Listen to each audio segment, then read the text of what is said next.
In this lesson, we'll be taking a look at part 3 of chapter 30, which is the Civil Rights Movement, Lyndon Johnson's Great Society, and different protest movements that took place in the 1960s. We've already taken a look at the Civil Rights Movement in the 1950s and early 1960s.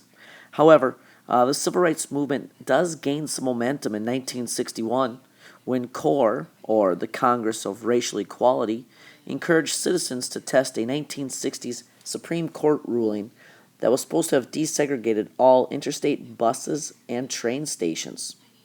These freedom rides, as it became known, were sponsored by CORE and took place throughout the South, but oftentimes they were met with violence, whether it be the firebombing of a bus or white citizens meeting a bus as it pulled into the station, taking the passengers out and beating them up. All kind of done, under the disguise that the local police didn't know what was going on, and ironically was never able to find out who, was beating who up, and never made any arrests. And so it was just another form of nonviolent protesting that the civil rights activists partook in to try to draw attention that the buses and trains were still segregated. Yet another major protest movement took place in the spring of 1963 in what Martin Luther King called Birmingham, the most hate-filled, segregated city in basically the whole nation, which it was actually Birmingham, Alabama. With their racist police chief, Eugene Bull Connor, who gave orders to arrest hundreds of marchers. This was also where King wrote his famous letters from the Birmingham jail, promising to make the racial issues of the day a national ordeal.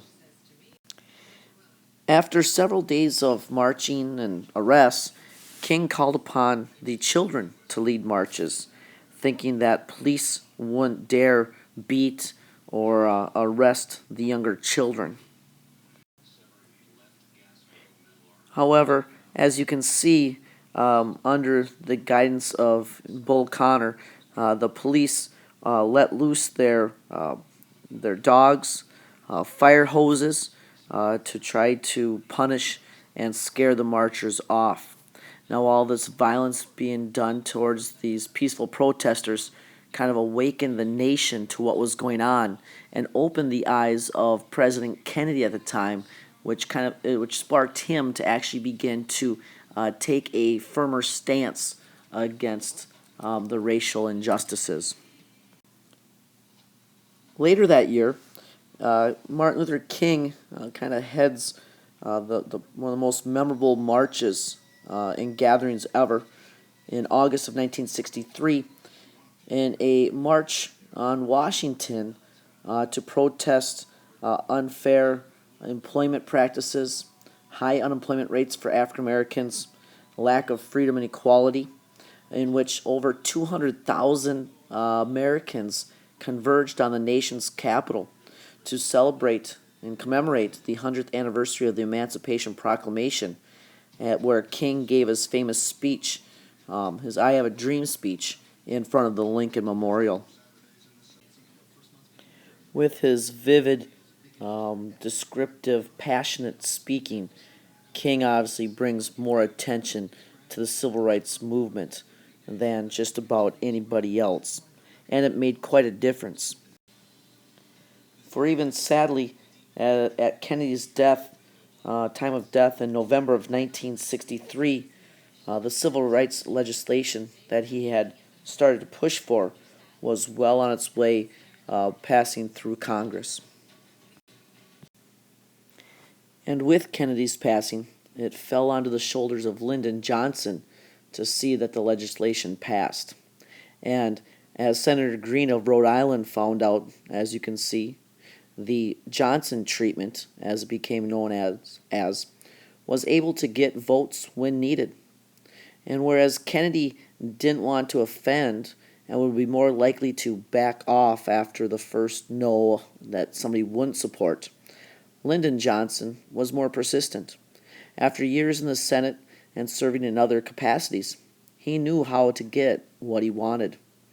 And after his reelection in 1964, he'll even get more. In the first landmark legislation piece prior to the 1964 election, Congress passed and Johnson signed the Civil Rights Act of 1964.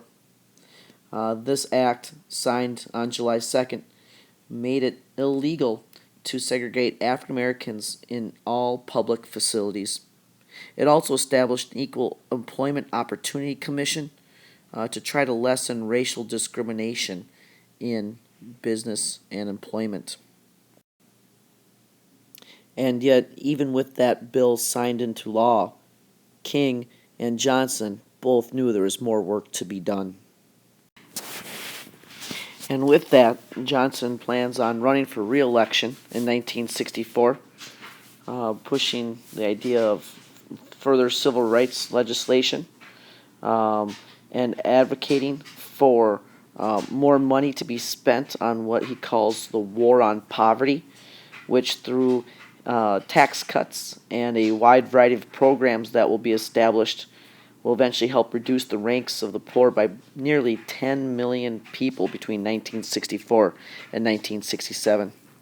And in that 64 election, one of the most memorable commercials was the Daisy Girl, of a little girl counting petals on a flower, overtaken eventually by a missile launch countdown and a bomb exploding in the background.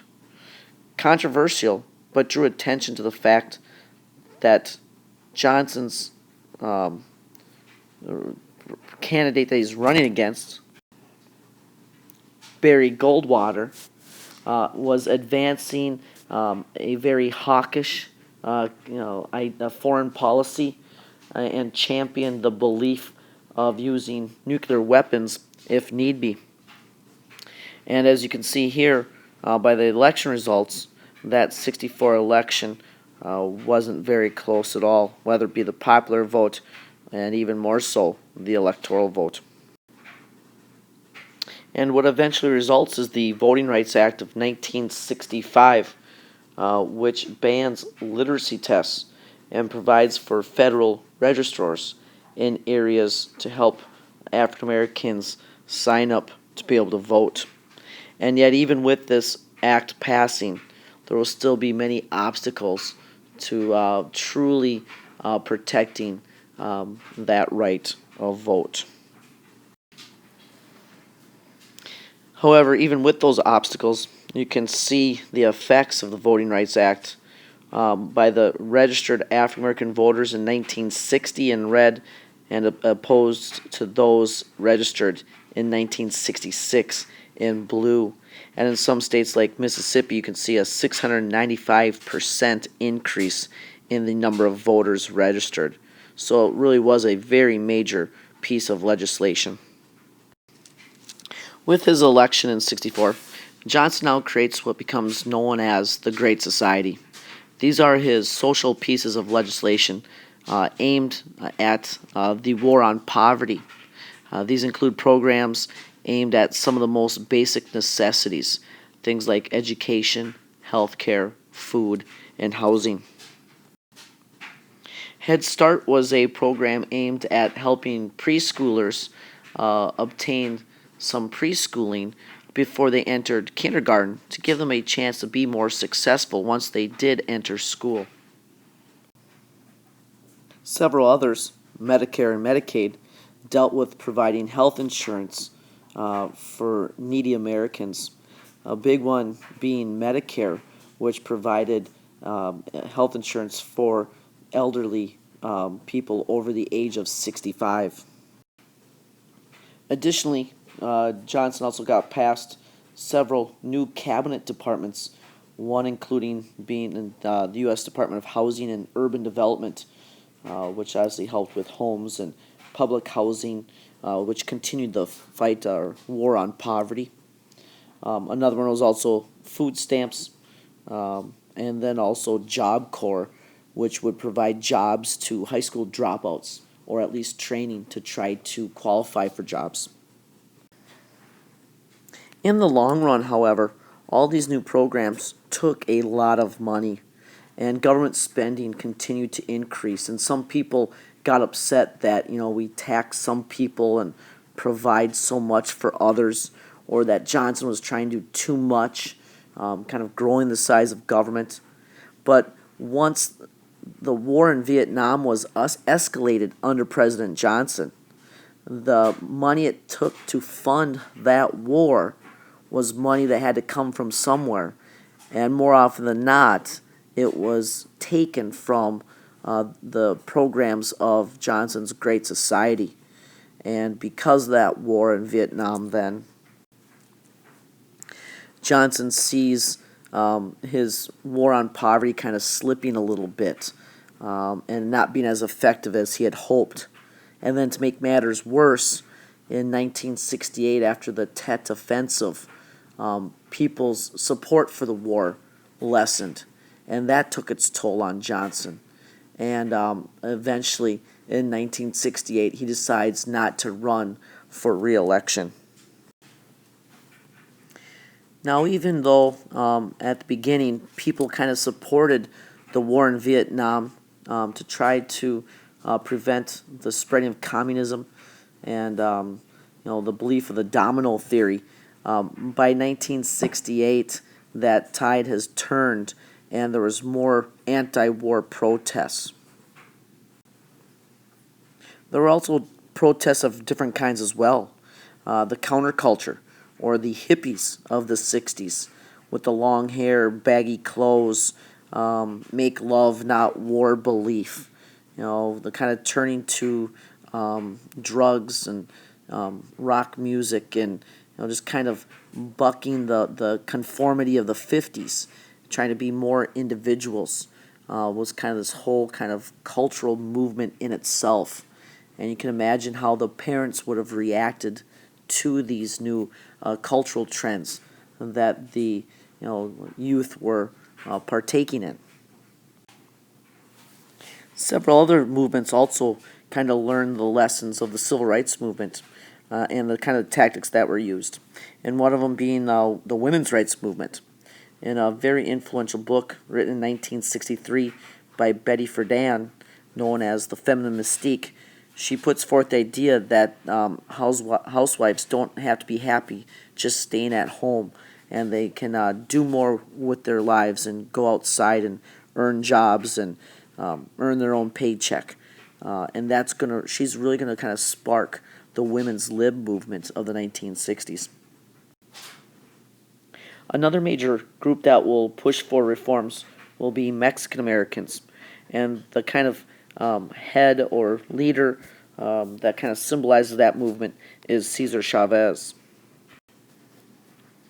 To kind of protest the working conditions and low pay of farmers in the Southwest, Chavez helps to create the National Farm Workers Association, which is a union of California farm workers. And through organization of boycotts and strikes, they're able to make advances in conditions and pay. And lastly, we'll also see a change in the African Americans' fights for civil rights. After having fought long and hard for the Civil Rights Act of '64 and Voting Rights Act of '65, things still weren't improving quick enough, and there was still segregation, de facto segregation. There's still resentment and hatred, and you can't really legislate morality, and you couldn't change the way people actually felt towards African Americans and other ethnic minorities. And therefore, you see the rise of more militant groups like the Black Panthers, with Huey Newton and Bobby Seale, and also Stokely Carmichael, who takes over as the Student Nonviolent Coordinating Committee, or SNCC, and kind of turns them into a more militant group as well. And these new groups having kind of an idea of an eye for an eye and a tooth for a tooth, and you strike back to defend yourself. And where King would shout, "We shall overcome," these new groups would be more likely to chant, "We shall overrun." However, we'll be taking a look more at this, new, more militant style of African American protests, along with the other movements mentioned here, and also a closer look at the Vietnam War through our class discussions and readings as well.